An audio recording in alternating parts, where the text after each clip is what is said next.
নমস্কাৰ।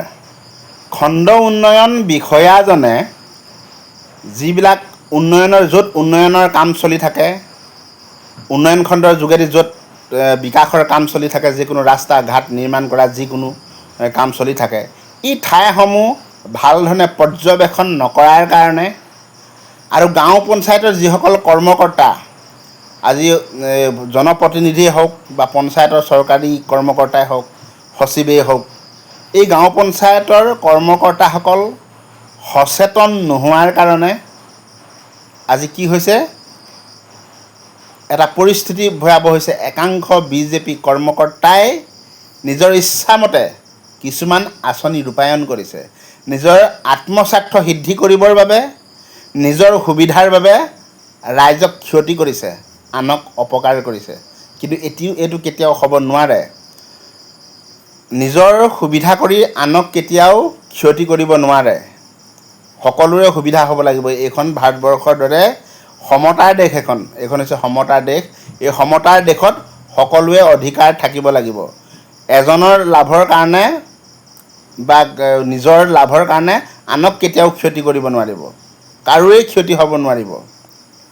গতিকে এনেকুৱা এটা পৰিস্থিতি উদ্ভৱ হৈছে লখিমপুৰ জিলাৰ নাৰায়ণপুৰ উন্নয়ন খণ্ডৰ ৰাজগড় পঞ্চায়তৰ ২ নম্বৰ ৱাৰ্ডত হৈছে। ২ নম্বৰ ৱাৰ্ড দহজানত হৈছে এনেকুৱা এটা কাণ্ড সংঘটিত হৈছে।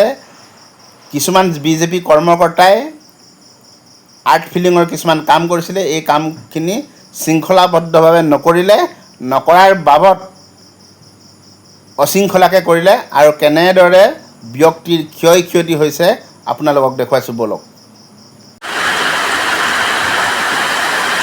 আমাৰ ৰাজগড়ৰ কিছুসংখ্যক লোকে এই এটা নলা এনেকুৱাকৈ কাটি আমি সাধাৰণ জনতাক এনেকুৱা এটা হাৰেছমেণ্ট দিছে। এইখন মোৰ ঘৰ,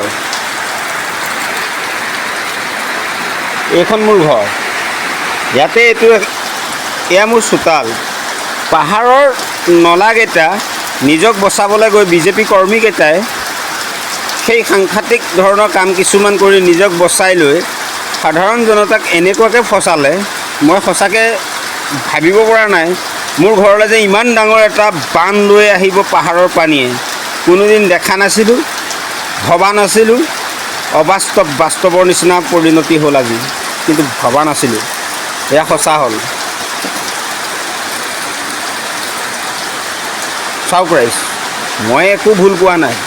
ইয়াত প্ৰকৃতিৰ নিদাৰুণ নীতি বুলি ক'লেও এটা সত্য, কিন্তু অপ্ৰিয় সত্য এটা ক'ব যাওঁ যে কি ইয়াত 3টা নলা একেলগে এড কৰি দি এঘৰ মানুহৰ পিঠিৰ মাজেদি এইটো নলাটো নিজে বচাবলৈ গৈ সাংঘাতিক ধৰণৰ বিজেপিৰ ফাউণ্ডেশ্যনৰ পৰা টকা আনি 5,96,400 কিমান টকা আনি সিহঁতি এইটো নলা খনালে।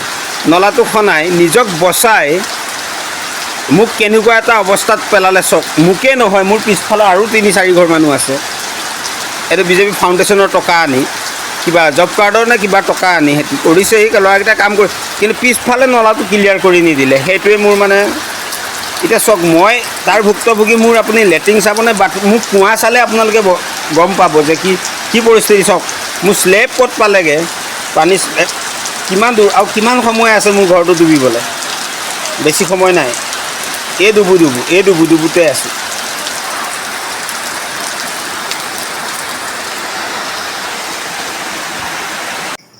আপোনালোকে নিশ্চয় এই পৰিস্থিতিটো দেখিলে।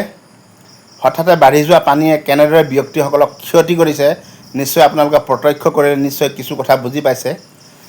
এতিয়া আমাৰ সচেতন যুৱ মঞ্চ অসমৰ এটাই দাবী, নাৰায়ণপুৰ খণ্ড উন্নয়ন বিষয়াগৰাকীক আমি দাবী জনাইছোঁ, শীঘ্ৰে উক্ত অঞ্চলৰ ৰাজগড় পঞ্চায়তৰ 2 নম্বৰ ৱাৰ্ডলৈ আপুনি যাওক।